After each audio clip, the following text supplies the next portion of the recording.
चालाक बहू और कंजूस सास। गांव में रामादेवी नाम की एक सास रहती थी जो बहुत कंजूस थी। उनकी नई बहू कविता पढ़ी लिखी और समझदार थी। शादी के बाद से ही सास और बहू के बीच में छोटी छोटी बातों पर तकरार होने लगी। पहली तकरार, घी का डब्बा। एक दिन कविता ने रसोई में खाना बनाया और थोड़ी घी डालने लगी। तभी सास दौड़कर आई।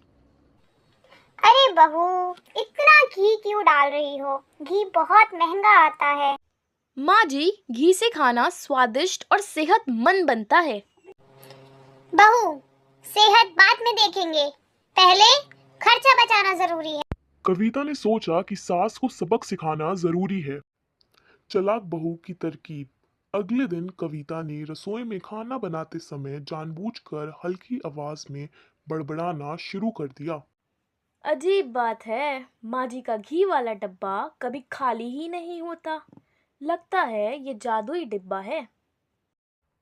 रामा देवी ने यह सुना और चौंक गई। क्या? जादुई डिब्बा? हाँ माँ जी, मैंने सुना है कि अगर कोई घी को खुलकर इस्तेमाल करे तो जादुई डब्बा कभी खाली नहीं होता।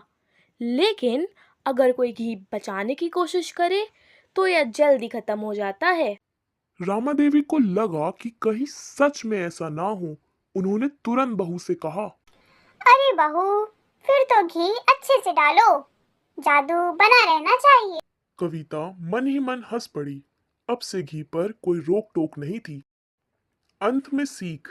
धीरे धीरे कविता ने अपनी समझदारी से रामादेवी की कंजूसी को कम कर दिया। अब घर में सब खुशी से रहते थे।